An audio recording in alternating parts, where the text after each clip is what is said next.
بسم اللہ الرحمن الرحیم نحمد و نصلی علی رسول الکریم اما بعد فقد قال اللہ تعالیٰ فی القرآن المجید ان اللہ لا یغیر ما بقوم حتی یغیروا ما بانفسہم۔ محترم جناب اسپیکر، بہت شکریہ۔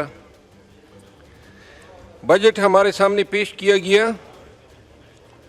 بجٹ محض ایک مالی دستاویز نہیں ہوتا بلکہ ایک قوم کی ایک روح کی حیثیت رکھتی ہے۔ میں خود تو قانون کے پیشے سے وابستہ ہوں، زیادہ تر مالی معاملات کو نہیں جانتا ہوں۔ بجٹ سپیچ سنی، میں اس وقت ابراڈ تھا۔ دو تین چیزیں ذہن میں آئی، دو تین پروپوزلز ہیں، اس ایوان کے سامنے گوش گزار کرتا ہوں۔ جناب اسپیکر، بجٹ میں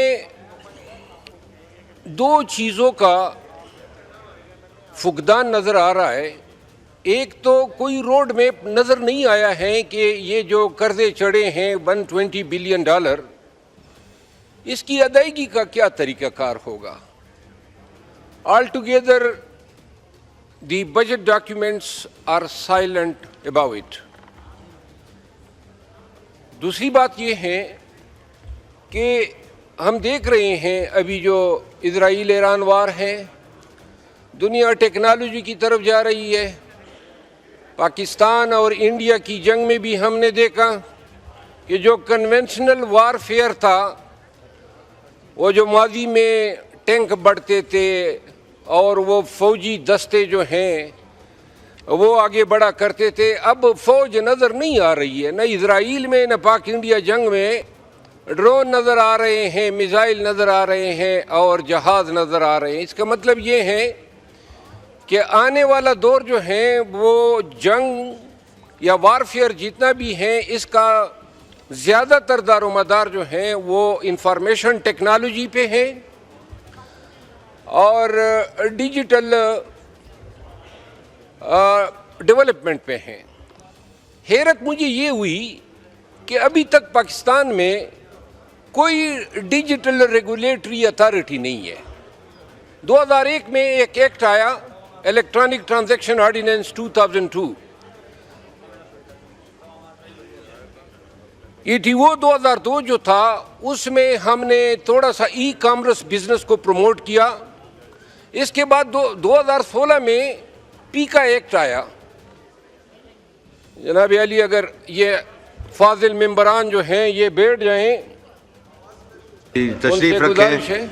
آنریبل ممبران سے گزارش ہے تشریف رکھیں، اگر کوئی بات کرنی ہے تو لابی میں چلے جائیں۔ آواز نہیں آ رہی ہے، ایک مائک بند ہے اور ایک آن ہے۔ جناب علی، الیکٹرانک ٹرانزیکشن 2002 کے بعد 2016 میں پیکا ایکٹ آیا، 2025 میں پیکا امینڈڈ ایکٹ آیا۔ آج تک پاکستان میں کوئی ڈیجیٹل ریگولیٹری اتھارٹی نہیں ہے، نمبر 1۔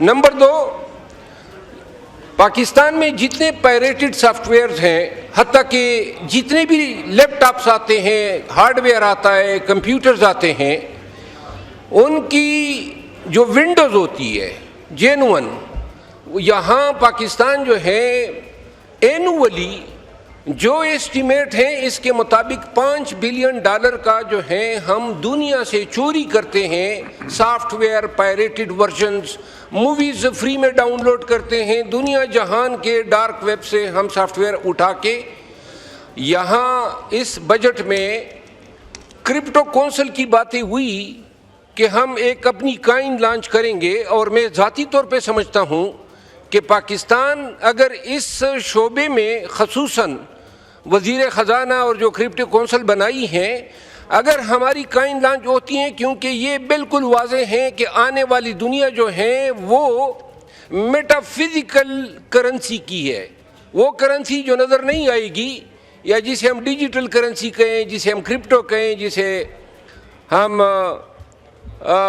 بٹ کائن کہیں، USDT کہیں، ٹار کہیں، بہت ہزاروں قسم کی آ گئی ہے۔ ہمارے بجٹ میں نمبر 1 ڈیجیٹل ریگولیشن کا فقدان، نمبر 2 نوجوانوں کے لیے لفظی طور پہ 60% نوجوان ہیں، اور ان 60% نوجوانوں کے لیے کیا رکھا گیا ہے؟ اب ہم نے بجٹ میں ڈیفنس میں تو ہم نے اضافہ کر دیا، لیکن ہیلتھ اور ایجوکیشن دونوں کو ملا کے جو ایلوکیشن پروپوزڈ ہیں وہ 8% ہیں۔ بہتر نہیں ہوگا کہ ڈیفنس بجٹ سے 15% جو ہیں کٹوتی کی جائے اور یہ ہم انویسٹ کر دیں ہیلتھ میں اور ایجوکیشن میں؟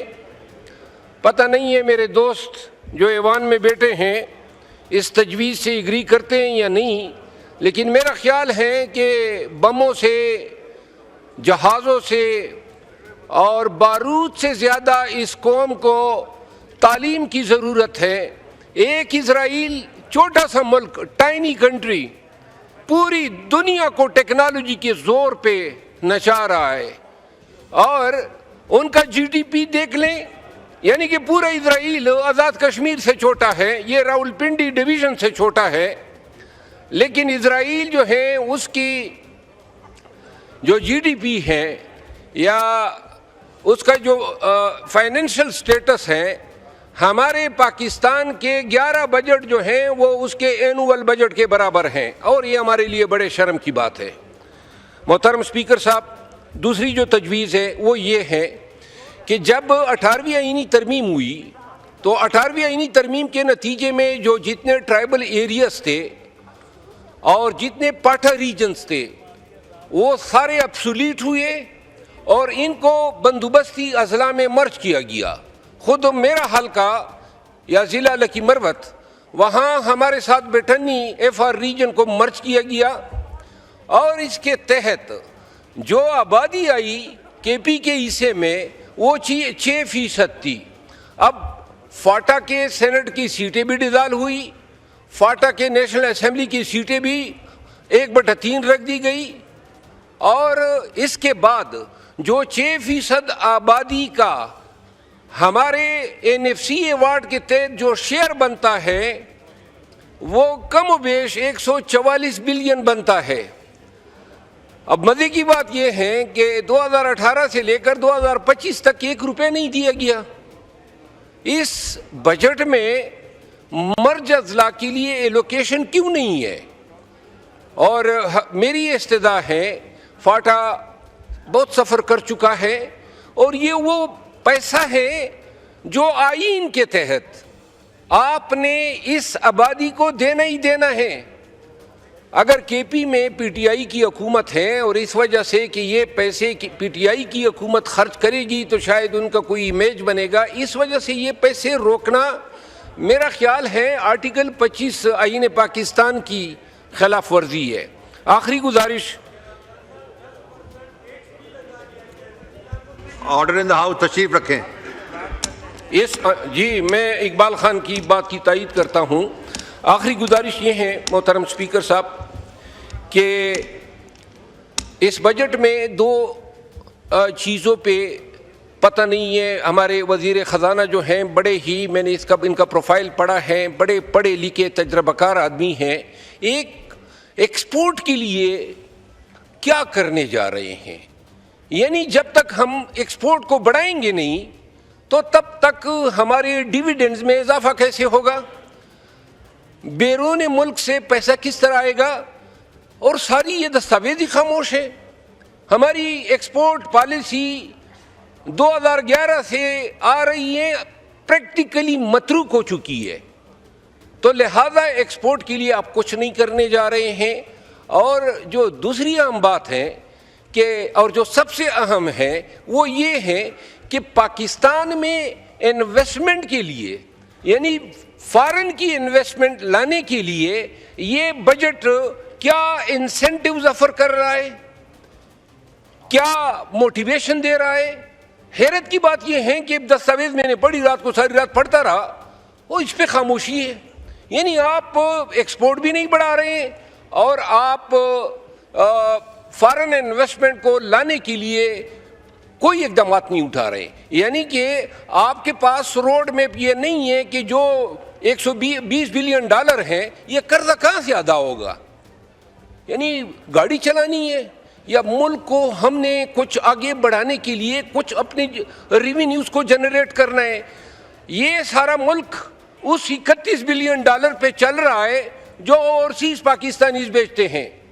$7 بلین یا $8 بلین IMF سے لے کے آج جو بجٹ ہمارے سامنے پیش ہوا ہے, میں یہ سمجھتا ہوں کہ یہ بجٹ ہماری ضروریات کی, ہمارے مستقبل کے چیلنجز یا ہمارے ٹارگٹس کی عکاس نہیں ہے.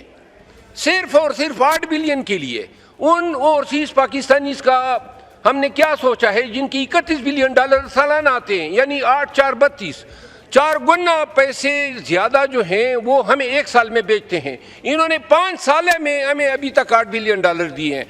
میں گزارش کروں گا یہ جو ایوان ہے, آخری بات ہے, بالکل میں آپ کا اشارہ سمجھ گیا ہوں محترم اسپیکر صاحب, یہ جو ایوان ہے یہاں پہ ہم باتیں کرتے ہیں, اندر سے ہم سمجھتے ہیں کہ ہوائیاں ہیں اور جس کو کہتے ہیں نا شورلیاں ہیں چھوڑی جا رہی ہے. کوئی سیریس ہی نہیں لے رہا ہے. جو بھی ممبر یہاں بولتا ہے ہمیں پتہ ہے ہم بے بس ہیں, ہمیں محسوس ہوتا ہے کہ ایوان اندر سے کوکلا ہے. ہم کوئی فیصلے خود کر ہی نہیں رہے ہیں. کب ایزرٹ کریں گے؟ سب ملے اس ایوان کی قدر, رسپیکٹ, ڈگنیٹی تبھی ہے جب یہ ایوان ایزرٹ تو کرے گا. جناب اسپیکر, تھینک یو سو مچ.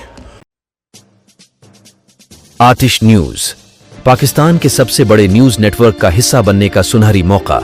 ملک بھر سے درج ذیل آسامیوں کی ضرورت ہے. Bureau chief, deputy bureau chief, video editor, city reporter, تحصیل reporter, district reporter, crime reporter, press reporter, نمائندہ, نامہ نگار. Chief executive Syed Jamshed Bukhari. مزید معلومات کے لیے ان نمبرز پر رابطہ کریں.